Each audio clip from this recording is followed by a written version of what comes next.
For some time now, and it has come to fruition, the Minnesota Vikings are not actively considering Aaron Rodgers as a possible addition, leaving J.J. McCarthy atop the quarterback chart and leaving Rodgers, one would assume, choosing between the Steelers and the Giants. This will be of disappointment to Dominique Foxworth. I still want to play you what he said on his show the other day because I agree with it. This is what Neek said he thinks Rodgers should have been hoping for. If I'm Aaron Rodgers, I would go play for the Vikings for free. I would league minimum, sign me up. The reason why I come to this opinion is, and it's easy for me to say that he don't need no more money, but I think that's what's more valuable to him right now, or what should be in my mind, is rewriting the end of his career. I think it would really benefit him to go somewhere else and kind of make over his image. It's risk there, but I think that it's the best situation to do it. Okay, so that's an interesting take, obviously. And this morning when we played that soundbite early, you said something to the effect of, I really don't think Aaron Rodgers cares what people think of him. And I feel like J-Mac, you co-signed that. And what I'm about to say, I don't mean disrespectfully, I mean it respectfully. I don't know of anyone in sports who I think is more concerned with what people say about him right now than Aaron Rodgers is. He seems to hear everything that gets said about him, and he seems to respond all the time. To wit, watch him on the Pat McAfee show. He seems to be settling scores on that show every single week. Yeah. One week it's Ryan Clark, one week it's Jimmy Kimmel, one week it's this person, it's that person. I feel like he's acutely aware of the things that people say about him and the way he is perceived. Now, I think that is a trait he shares with a lot of the all-time greats. Perhaps they use it as fuel. Michael Jordan, I mean, if you watch The Last Dance, Michael Jordan would get mad at anybody for anything. So I don't mean that negatively, but I think Aaron Rodgers is extremely conscious of the things that people are saying about him, and thus I do think that how he goes out and what his legacy is or whatever it is, I do think that is of concern to him. Yeah, I get your point, because he does seem to be very sensitive about, or rather, let's just say he's very willing to go ahead and attack those or kind of respond to those that he feels are in opposition to whatever he feels, you know, about certain things, both on the field and off the field, obviously. Look, I just think for him right now, if legacy is something that is important to him and how people perceive him as far as being a football player, as far as just being someone who's in the public eye, I think, again, I'm going to say this for about the 50th time.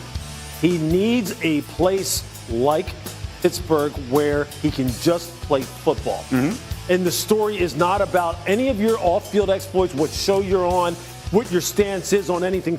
No one cares. All they care about there is, can you help this football team?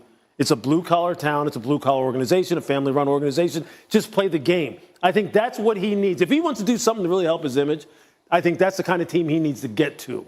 I think when you talk about responding to some of those things, I think that's his way of having fun, in a sense of a lot of the things he's responding to aren't whether Aaron Rodgers is a top 5 quarterback or his MVPs or his things on the field. It's more about perception of who he is off the field. And I think it has a lot to do with, for Rodgers, you're sitting there and you're listening to people talk about you in a manner in which they don't personally know you and they're forming opinions. So I think he feels it's necessary for him to respond to those things, because there are people that may actually know him that hear these things and say, well, that's not who Aaron is. Like, I've never known the person to be that way. I think when it comes to the football side of it, Aaron Rodgers is one of the best quarterbacks ever played his game. And to look and see that he's only been to 1 Super Bowl, obviously he's won it, but I think that side of it for him is, what's the situation that gives me the best chance to leave my mark on this game the last way of doing it at the highest possible level I can. And as we get older and our skill set diminishes, having the best team around you provides that for him. And I think right now that team is the Pittsburgh Steelers. And I want y'all to understand this about Aaron Rodgers. Look at the head coaches that he's had in his career. Mike McCarthy, 2 years when Aaron Rodgers became the starter.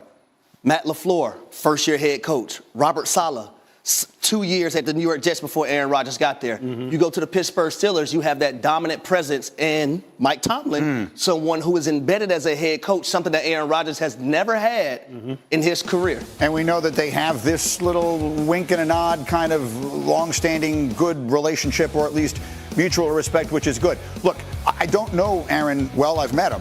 if you watched Enigma, he created a 3-episode documentary about his life. You can know him. You can know what he thinks about everything if you watch that. And one of the things he said that continues to stay with me, he actively mentions John Elway winning the Super Bowl in his final game. Right. And we know that Aaron is a guy who sort of like tries to envision things and then make them, what's the word I'm looking for? Like make it manifest. Yeah. I think that's how he sees himself going out, Lewis. I think that is important to him. Yeah, I mean, you know what? Maybe it is. I mean, that's look. Obviously, he kind of really stokes a lot of conversation surrounding like these kinds of things. Like, what exactly is important to him? How does he envision his career ending? What would be, presumably important to him at the end of his career? I would hope. Let's just put it this way. Since I haven't asked him this question.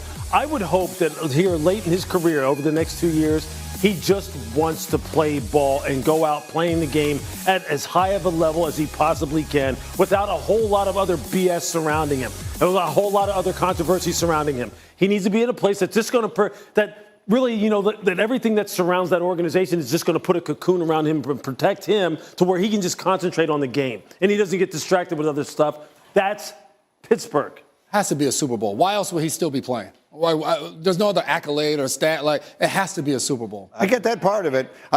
What you just said could also create an entirely other fascinating conversation because I don't think he has to be protected. I think he seeks that stuff out, right? But he wants to be in the middle of those conversations, whether we like it or not. Opinion but I don't understand, like that this doesn't make sense. Unfortunately, this came up as they're telling me we have 8 seconds left in the show. So let me mention, ESPN has confirmed the Minnesota Vikings are not actively considering Rodgers as a possible addition, leaving J.J. McCarthy atop the quarterback depth chart. There are a lot of different ways to slice up the implications of this story or the ramifications of this story. We know that he has a standing offer from the Steelers. We know that he has a standing offer from the Giants. We assume, and we all know what happens sometimes when you assume, that the reason he has been hesitant to make up his mind on those is that he has been holding out hope that the Vikings would be an option. According to the reporting, the Vikings are not an option. There's a lot of questions that come to my mind. Lewis, the first is this the right decision for Minnesota?